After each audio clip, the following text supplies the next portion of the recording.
আসসালামু আলাইকুম। কৌটিক বাংলা পক্ষ থেকে স্বাগতম। শিক্ষার্থী, আশা করি তোমরা প্রত্যেকে ভালো আছো।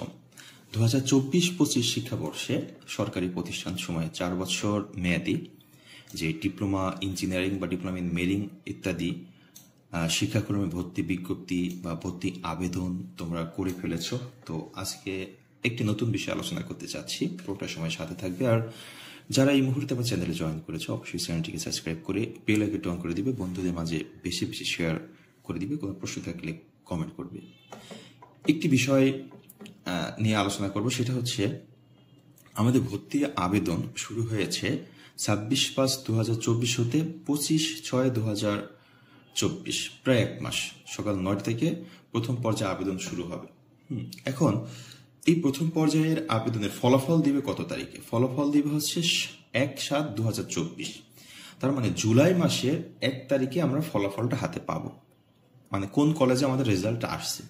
এখন আমরা তো আবেদন করে ফেলেছি, এখন আমাদের কোনো কাজ আছে? আমরা তো অনেকেই চিন্তা করছি আমাদের কোনো কাজ নাই। যারা আবেদন করে ফেলেছেন তাদের কিন্তু একটা কাজ আছে। কাজটা কি দেখেন, অপেক্ষা করতে হবে তো রেজাল্টের জন্য 1 তারিখ পর্যন্ত। 1 তারিখের জন্য অপেক্ষা করতে হবে এই জিনিসটা যে 1/7/2024 থেকে 5/7/2024 তারিখের মধ্যে নির্ধারিত ভর্তি নিশ্চয়ন ফি প্রদান করে নিশ্চয়ন সম্পন্ন করতে হবে। নির্ধারিত সময়ে নিশ্চয়ন করতে ব্যর্থ হলে প্রথম পর্যায়ে সিলেকশন এবং আবেদন দুটাই বাতিল হয়ে যাবে। তখন নতুন করে আবার আবেদন করতে হবে, পুনরায় আবেদন ফি সহ আবেদন করতে হবে। এটা একটা বিষয়।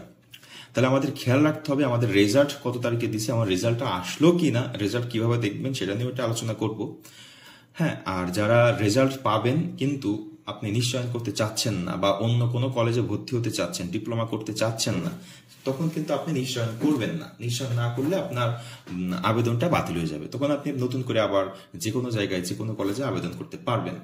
এরপর আরেকটা বিষয় দেখেন, এখন আমার রেজাল্ট আসলো, আমি নিশ্চয়ন করলাম, তখন কি হবে? নিশ্চয়নকৃত শিক্ষার্থীদের মাইগ্রেশন ডিফল্ট ভাবে খোলা থাকবে। তার মানে ওয়েবসাইটে আপনাদের মাইগ্রেশন অটো খোলা আছে এবং পছন্দ অনুযায়ী আসন খালি থাকা সাপেক্ষে উপরের ক্রমিক নাম্বারে যাওয়ার সুযোগ থাকবে। এটা আমি একটা ভিডিও বানাইছি আপনাদের, যতবার ফলাফল দেবে ততবার আপনার মাইগ্রেশন হবে।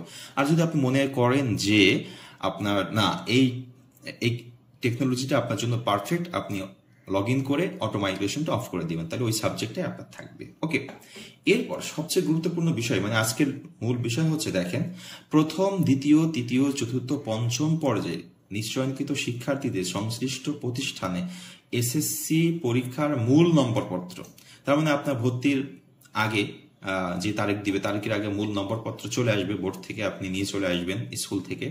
সদ্য তোলা ছবির 3 কপি, তার মানে এখন বর্তমান তুলতে হবে, আপনার 1 বছর 2 বছর আগের ছবি চলবে না, আপনার এখন বর্তমানে তোলা 3 কপি ছবি আপনি তুলে রাখবেন, এখন তুলে রাখবেন।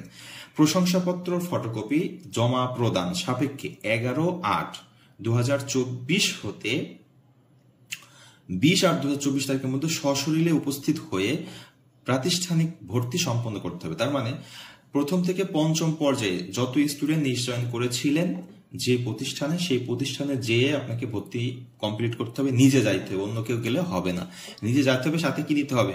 আপনি যে পরীক্ষায় পাশ করলেন একটা নাম মার্কশিট পাইছেন না, এই মার্কশিটটা স্কুল থেকে আরেকটা দিবে আপনাকে, মূল মার্কশিট যেটা বোর্ড থেকে আসবে, সেটা নিবেন। স্কুল থেকে প্রশংসাপত্র নিবেন, সেটা ফটোকপিও করবেন, হ্যাঁ 2 সেট 3 সেট করে করবেন। আর আপনার হচ্ছে ছবি নিবেন 3 কপি, ওকে, পাসপোর্ট সাইজের ছবি নিয়ে আপনি সশরীরে যাবেন 11 থেকে 20 তারিখের মধ্যে। যদি 20 তারিখের মধ্যে উপস্থিত না হইতে পারেন তাহলে আপনি আর ভর্তি হইতে পারবেন না। দেখছেন, প্রতিষ্ঠানকে ভর্তির সময় শিক্ষার্থী কনফার্মড লিস্ট এ আছে কিনা তা যাচাই করতে হবে। আচ্ছা, তার মানে কলেজের বিষয়, প্রতিষ্ঠানের বিষয়।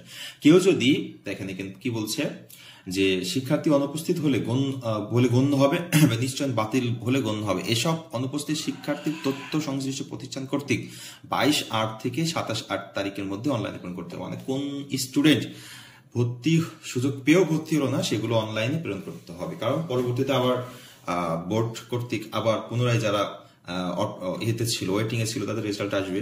শিক্ষার্থীবৃন্দ, তো যারা আপনারা আবেদন করে ফেলেছেন তাদের আপনাদের একটাই কাজ, এই কয়টা জিনিস এখন সংগ্রহ করে রাখা এবং ভর্তির জন্য যে টাকা পয়সাগুলো লাগে সেই টাকা পয়সাগুলো ম্যানেজ করে এক জায়গায় রেখে দেওয়া। হ্যাঁ, কারণ যে টাইম আছে টাইমের ভিতরে কিন্তু আপনাদের ভর্তি হইতে হবে।